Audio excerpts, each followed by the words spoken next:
Olhe para o canto da sua sala. Provavelmente há um violão com uma fina camada de poeira ou um kit de tricô com as agulhas ainda espetadas pela metade em um cachecol que nunca cresceu. Todos nós temos um cemitério de hobbies escondido em casa. Nós guardamos essas coleções de interesses abandonados junto com uma dose pesada de culpa. Muitas vezes nos chamamos de inconstantes ou sentimos vergonha de admitir que paramos mais um projeto pela metade por pura falta de disciplina. A sociedade costuma tratar a descoberta de uma nova paixão como um contrato assinado. Se você comprou as tintas, existe uma obrigação implícita de dominar a técnica e levar o projeto até o fim, custe o que custar. Por causa disso, a empolgação de aprender algo novo logo esbarra no medo do julgamento alheio. É o receio de contar para os amigos e ouvir aquela pergunta irônica sobre quanto tempo essa fase vai durar dessa vez. Mas essa cobrança pela maestria ignora como o nosso cérebro realmente funciona. Talvez o problema não seja a nossa falta de foco, mas sim o fato de estarmos medindo o sucesso de um hobby pelo critério errado. Para entender esse ciclo, precisamos olhar para a biologia. Cérebros neurodivergentes, especialmente no TDAH, operam em um estado de subestimulação crônica. Na prática, isso significa que eles buscam fontes externas de dopamina para conseguir manter o foco e a motivação. A novidade é um dos gatilhos mais potentes para essa liberação química. Quando algo inédito surge no radar, o cérebro recebe uma carga de energia que torna qualquer tarefa nova instantaneamente fascinante. Este gráfico ilustra a lua de mel do hobby. Na fase de pesquisa, enquanto você assiste a tutoriais de madrugada e escolhe os equipamentos profissionais, a linha de dopamina sobe verticalmente. O cérebro está em êxtase com as infinitas possibilidades do novo projeto. O declínio acontece quando a descoberta termina. Assim que a curva de aprendizado exige repetição, a dopamina despenca e a motivação desaparece. Quando esse combustível químico acaba, o interesse simplesmente desliga. O cérebro para de enviar sinais de prazer para aquela atividade e começa a escanear o ambiente em busca da próxima novidade que possa reativar o sistema de recompensa. O cemitério de hobbies registra os momentos em que seu cérebro exigiu estímulo químico para se manter ativo. Ver esses objetos como o rastro material da sua biologia ajuda a desassociar a pilha de projetos da ideia de fracasso pessoal. Superar essa culpa exige abandonar a ideia de que todo interesse precisa levar à especialização. Não existe uma lei universal que obrigue você a se tornar um mestre em uma técnica só porque sentiu curiosidade sobre ela. Para mentes movidas pela novidade, o verdadeiro hobby é o ato de aprender e desbravar algo desconhecido. A satisfação está em entender a lógica por trás da atividade, e não necessariamente em executá-la com perfeição por anos a fio. O sucesso de um hobby deveria ser medido pela alegria e pelo descanso que ele proporciona. Se um kit de pintura trouxe 2 semanas de felicidade e alívio mental, ele cumpriu sua função original, independente de quantos quadros ficaram prontos. Quando tiramos o peso da maestria obrigatória, deixamos de ser pessoas que desistem, para nos tornarmos exploradores de 1000 assuntos diferentes. Essa mudança de perspectiva transforma a vergonha em uma identidade criativa legítima. Aceitar essa natureza exploradora é libertador. Mas como manter o ciclo de novidades sem gastar todas as economias com a famosa taxa TDAH? A primeira estratégia para proteger o seu bolso é adotar a regra do hobby de aluguel. Antes de comprar o equipamento completo, tente pegar ferramentas emprestadas com amigos ou pague por uma aula avulsa em um estúdio. Isso permite que o seu cérebro aproveite o pico inicial de dopamina, sem que você precise investir centenas de reais em algo que pode perder a graça em 10 dias. Para as compras impulsivas pela internet, a solução é a regra das 48 horas. Coloque tudo o que deseja no carrinho, mas feche o site sem finalizar o pagamento.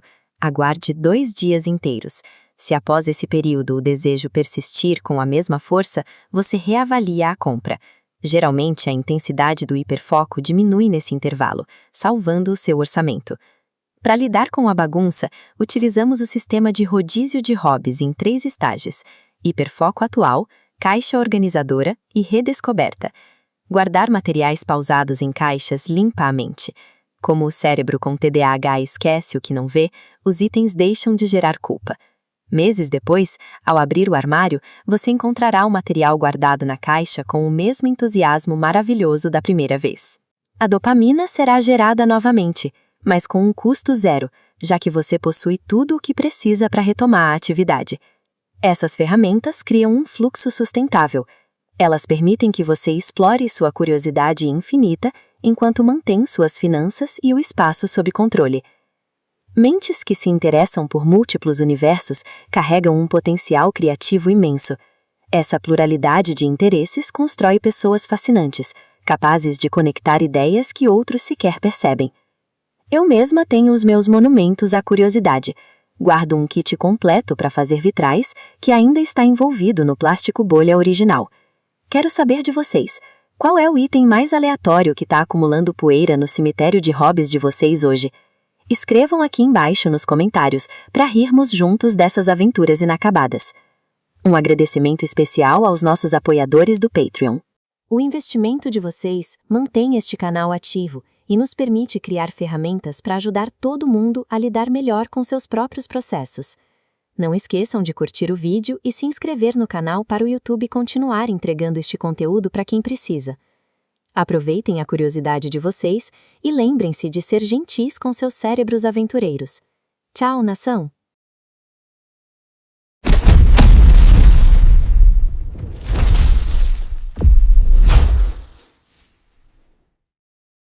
Você tem uma consulta médica às 3 da tarde. O relógio marca 9 da manhã.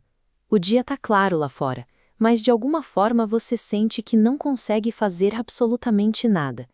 Você olha para a pia cheia de louça, vê o seu computador com e-mails atrasados e o seu corpo simplesmente se recusa a agir. Você passa as próximas 6 horas paralisado no sofá, rolando o feed do celular sem nem prestar atenção, apenas esperando o tempo passar. A nossa comunidade tem um nome muito específico para esse estado tão familiar e agonizante. Nós chamamos isso de modo de espera, ou o paradoxo da espera. É incrivelmente fácil olhar para essa cena e sentir uma onda de culpa moral. A sociedade rotula esse comportamento como preguiça, fazendo você acreditar que está arruinando o seu dia inteiro por falta de força de vontade. Essa paralisia sinaliza um cérebro operando no limite absoluto da sua capacidade de processamento, uma resposta neurológica que nada tem a ver com a sua vontade. Pessoas com TDAH enfrentam um desafio neurológico constante chamado cegueira temporal. Cegueira temporal é a dificuldade de sentir a passagem dos minutos e de estimar com precisão quanto tempo as tarefas exigem na vida real. Este diagrama ilustra o que acontece na nossa cabeça. Sem um relógio interno confiável, as 6 horas livres entre o seu café da manhã e a sua consulta se distorcem de forma totalmente imprevisível.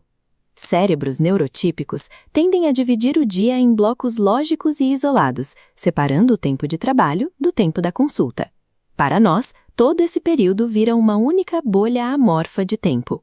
Sem essa divisão mental, tentar começar um projeto antes de sair de casa traz o risco de acionarmos o nosso hiperfoco. O hiperfoco é um estado de concentração tão intensa e absorvente em uma única atividade que bloqueia a percepção do mundo ao redor. Se você decidir organizar os seus documentos às 10 da manhã, você corre o risco real de piscar, perceber que já são 4 da tarde e descobrir que perdeu completamente a hora da sua consulta.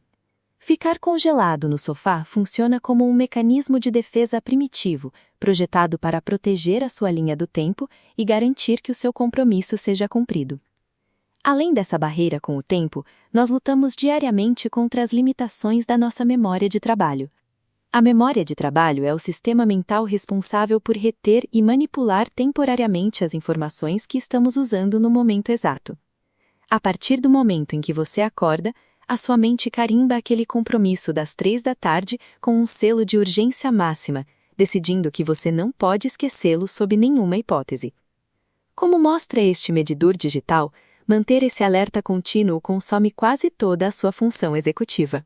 A função executiva é o conjunto de habilidades mentais que nos permite focar, planejar e iniciar tarefas.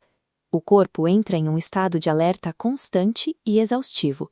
Esse medo de perder o foco ativo bloqueia a nossa capacidade de relaxar de verdade ou de mergulhar em qualquer outro interesse. O esforço cognitivo massivo de projetar a atenção para o futuro durante horas gera um esgotamento real, mesmo sem movimento físico. O modo de espera acontece porque 100% da sua energia mental está sendo gasta para monitorar o relógio, esgotando o combustível necessário para iniciar qualquer ação. Contornar a falha no hardware biológico de percepção temporal exige a transferência dessa função para ferramentas externas. A tática mais eficiente é externalizar o tempo, retirando a responsabilidade de vigilância da sua memória de trabalho e movendo essa carga para o ambiente ao seu redor. Usar o relógio do celular para checar a hora a cada 5 minutos é ineficiente. Aparelhos celulares contêm gatilhos e notificações desenhadas para roubar a sua pouca energia restante. Experimente colocar um cronômetro visual na sua mesa ou estante. Observar fisicamente um bloco colorido de tempo encolhendo concretiza a passagem dos minutos para o cérebro, de uma forma que os números digitais não conseguem. Construir um sistema de 3 alarmes distintos, um para a transição, um para se arrumar e um para sair, devolve a sua energia mental ao descarregar o alerta para esses gatilhos automáticos. Além da vigilância do tempo, nós precisamos neutralizar o perigo do hiperfoco, mudando o critério das tarefas que executamos antes de sair de casa. Priorize apenas as tarefas seguras, atividades curtas com um limite estrutural claro, como dobrar uma única blusa ou responder a 3 mensagens específicas. Elas têm um fim inegociável que impede o cérebro de se perder. Delegar o controle do relógio para os alarmes e limitar o escopo das ações desarma o estado de alerta do corpo e recupera a sua tranquilidade. Precisamos também respeitar os sinais do corpo. Em muitos dias, a sua função executiva já foi gasta com outras pressões, e a pausa torna-se uma necessidade biológica. Quando a decisão é não fazer nada antes da consulta, essa escolha deve ser transformada em um descanso intencional. Ao definir esse período como uma janela oficial de recarga para assistir a uma série ou apenas relaxar, você remove o julgamento moral e a culpa que costumam sabotar o descanso. Uma produtividade real surge da construção de sistemas que respeitem as limitações neurobiológicas do seu próprio corpo. O modo de espera é um obstáculo real, mas está longe de ser invencível.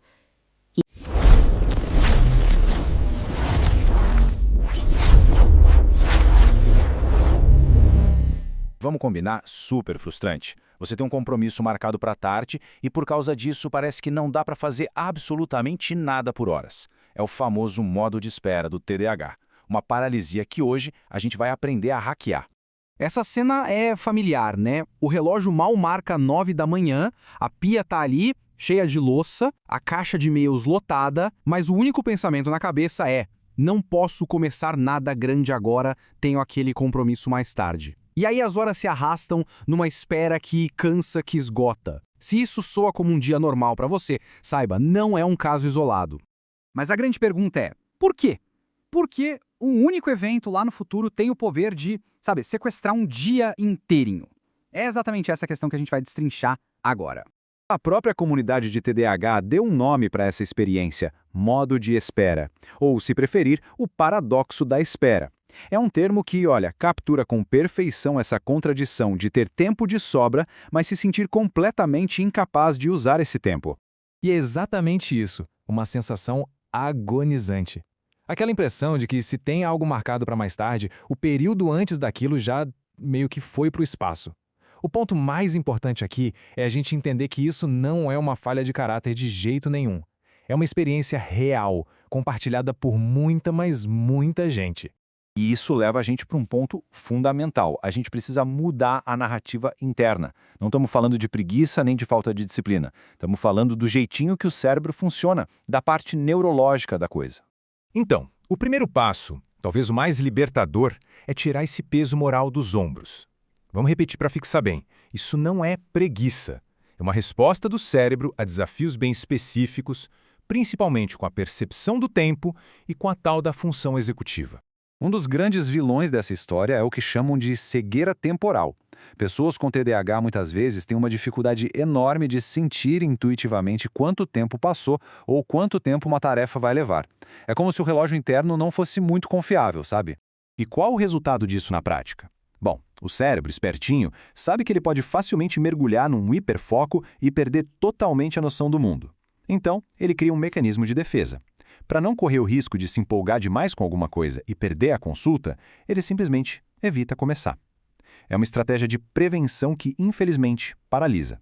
O segundo fator é a sobrecarga da memória de trabalho. Pensa assim, manter um compromisso futuro na mente exige um esforço cognitivo gigante.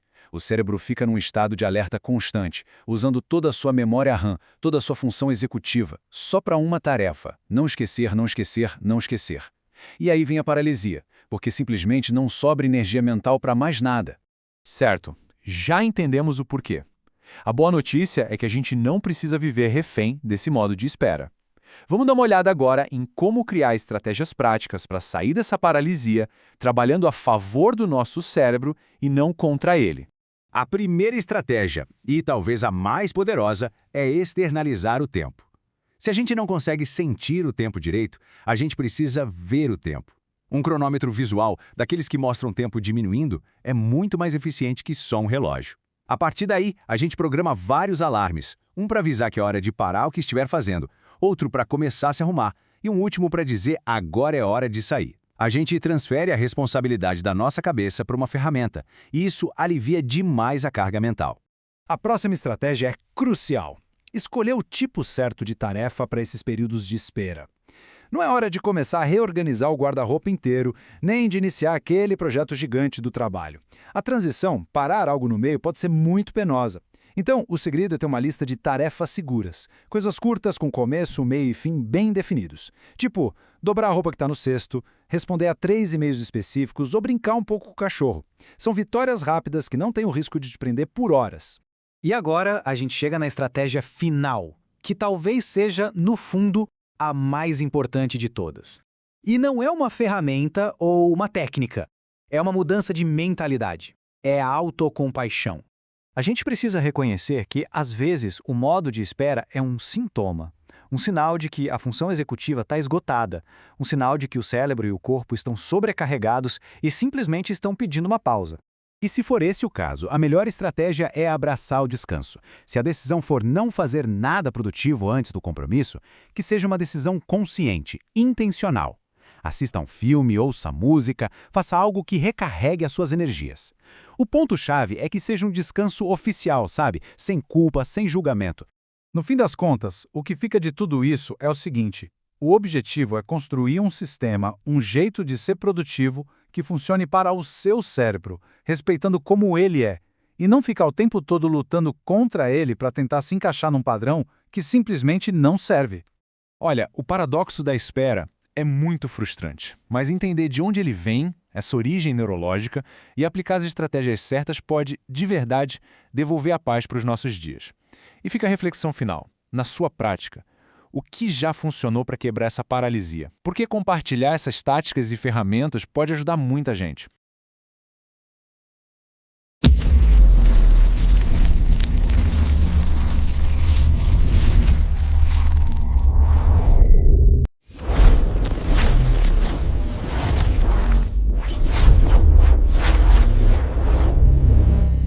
Sabe aquele violão que tá pegando poeira no canto da sala? Ou aquele kit de tricô com um cachecol pela metade? Pois é.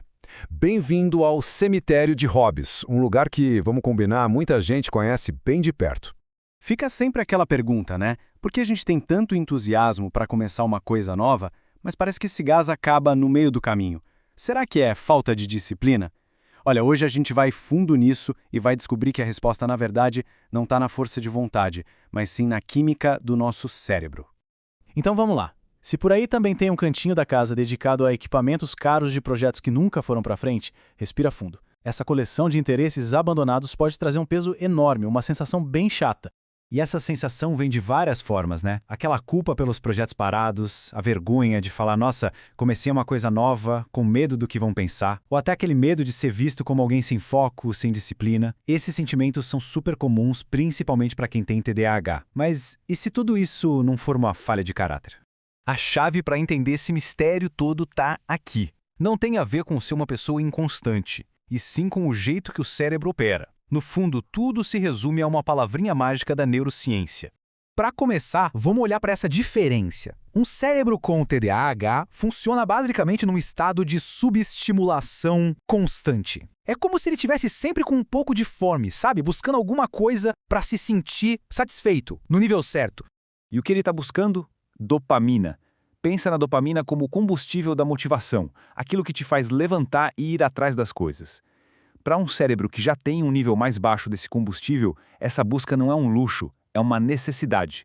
E qual a forma mais rápida e garantida de conseguir essa injeção de dopamina? A emoção de algo totalmente novo. Quando surge uma ideia de um hobby diferente, o cérebro simplesmente acende. É uma festa de estímulos. E isso leva a gente para esse ciclo que é quase uma receita de bolo. Primeiro, a descoberta, que é super eletrizante. Depois vem a fase da pesquisa, de comprar tudo, que dá aquela onda de motivação. Só que aí a novidade vai passando, o desafio aumenta e a dopamina, despenca. E o que o cérebro faz? Parte para a próxima coisa brilhante que aparecer. Tá, então como a gente vive com esse cérebro sem carregar um caminhão de culpa? O primeiro passo, e talvez o mais revolucionário, é mudar a nossa perspectiva. É a gente redefinir o que a gente considera um hobby de sucesso. Essa frase aqui, ela resume tudo perfeitamente.